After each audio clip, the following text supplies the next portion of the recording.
Welcome to our series Wet Plate, where I'll teach you the cycles you thought were very difficult but are really easy. Today, I'll start with the first cycle of carbohydrate metabolism, which is glycolysis. Any cycle can be split into three parts. First, the substrates, then the enzymes, and then the bioenergetics. The only important thing that you need to remember are the cells and the site where it occurs.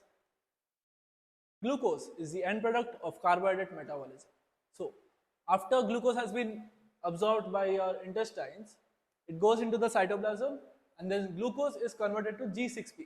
अभी याद रखो, जिधर भी तुम phosphate add कर रहे हो या फिर निकाल रहे हो, you use kinase. तो इसमें क्या हो गया? ग्लूकोकाइनेज.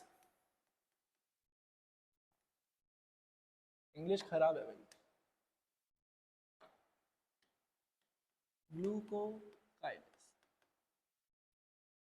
अभी ग्लूकोज और फ्रक्टोज आइसोमर्स होते हैं, so we will use isomerase to convert G6P to F6P. Now वापस क्या हो रहा है? ऐड हो रहा है फॉस्फेट एक फर्स्ट प्लेस पे, तो क्या यूज करोगे? Phospho फ्रक्टोकाइनेज.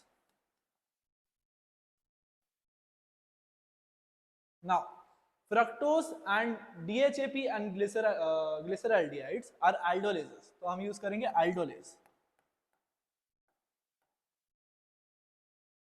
Now the rest of the steps are pretty easy. We use G3P to convert it to 1,3-BPG. so इसमें भी हम क्या यूज करेंगे? dehydrogenase. तो glyceraldehyde dehydrogenase और G3P dehydrogenase.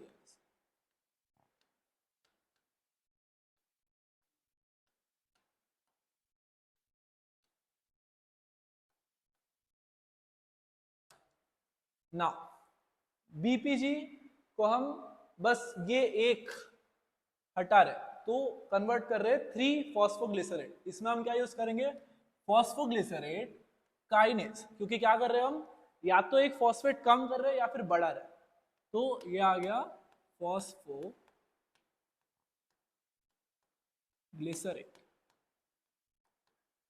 Kinase. Now 3-BPG to 2-BPG रहने दो. 2-BPG you convert to phosphoenol pyruvate. तो अभी इसमें याद रखो इनॉल, तो इनोलेज. एंड नाउ फाइनल आ गया तुम्हारा पायरुवेट. तो पायरुवेट काइनेज, क्योंकि तुम ये फॉस्फो हटा रहे हो, तो पायरुवेट काइनेज. सो इतना आसान था भाई. तुमने क्या किया? ग्लूकोज को पायरुवेट में यूज किया, कन्वर्ट किया, and majority of your enzymes were kinases. तो इतना याद रखो भाई, जिधर भी तुमने फॉस्फेट हटाया है या फिर ऐड किया है, तुमने हर जगह यूज किया काइनेज. और बस एक जगह जब तुमने ये G3P को 1,3-BPG में कन्वर्ट किया, तभी तुमने यूज किया डीहाइड्रोजनेज. अभी अगर तुम्हें याद होगा तो ग्लूकोज है तुम्हारा 6 कार्बन, whereas 3-BPG में सिर्फ 3 कार्बन है.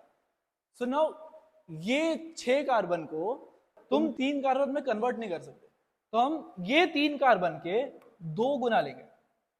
तो ये जितने भी स्टेप्स हुए तुम्हारे, ये सारे इंटू 2 करना है तुम्हें, और एंड प्रोडक्ट तुम्हें एक ग्लूकोज का 2 पायरुवेट मिलता है.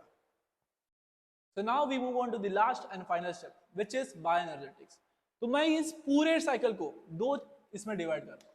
एक हो गया तुम्हारा इन्वेस्टमेंट पीरियड और एक हो गया रिटर्न पीरियड. जब भी तुम कुछ खरीद रहे हो, पहले तुम करोगे इन्वेस्ट.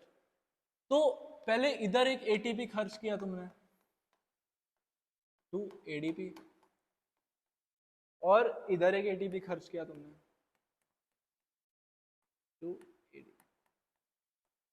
अभी अगर तुम्हें याद होगा तो पूरा रिटर्न्स पीरियड जो है ये हो रहा है इंटू 2x रिटर्न्स आने वाले भाई तुम्हारे.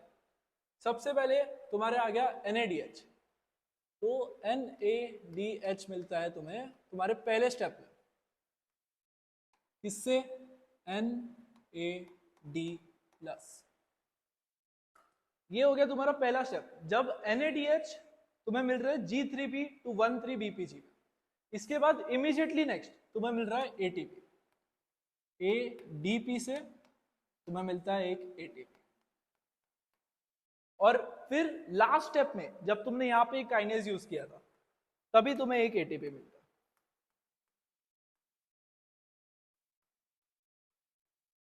तो अभी तुम इतना नोटिस करो कि हमने इधर एक काइनेज यूज किया था, इधर एक काइनेज यूज किया था, इधर भी एक काइनेज यूज किया और इधर भी। तो जिधर भी तुम्हारा काइनेज यूज हो रहा है, इन्वेस्टमेंट पीरियड में 2 ATP यूटिलाइज हो रहा है और रिटर्न पीरियड में 2 ATP मिल रहे हैं। सॉरी 2 नहीं 4 ATP मिल रहे हैं। क्यों? क्योंकि ये पूरा चीज इंटू 2 है और इधर भी इंटू 2। जहां पे तुमने डीहाइड्रोजनेज यूज किया था G3P को 13BPG में कन्वर्ट करें, वहां पे तुम्हें NADH मिल रहा है। सो नाउ जो हमें ये NADH मिला है that is equivalent to 3 ATP और 2.5 ATP. Although 2.5 ATP is more accurate, we use 3 ATP for easier calculations. अभी ये जो दो चीज है तुम्हें मिलती है ETC साइकिल में जाने के बाद। So you have to remember NADH as a check and not as cash like ATP. तो अभी बायोएनर्जेटिक्स को हम दो चीजें में डिवाइड कर सकते हैं,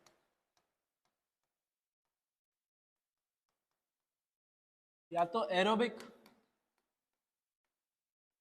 या तो एनारोबिक।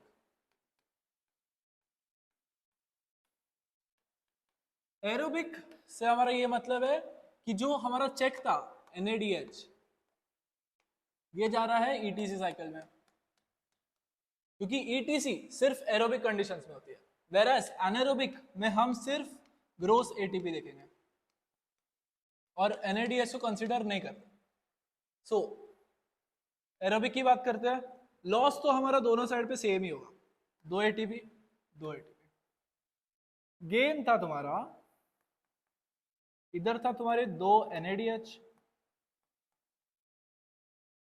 और 4 ATP, वेरस इधर तुम्हारे पास सिर्फ 4 ATP था। भी NADH तुम्हें याद है 3 ATP का होता है और 2 NADH तो इंटू 2, ये हो गए 6 ATP। 6 और 4 होते तुम्हारे टोटल 10 ATP,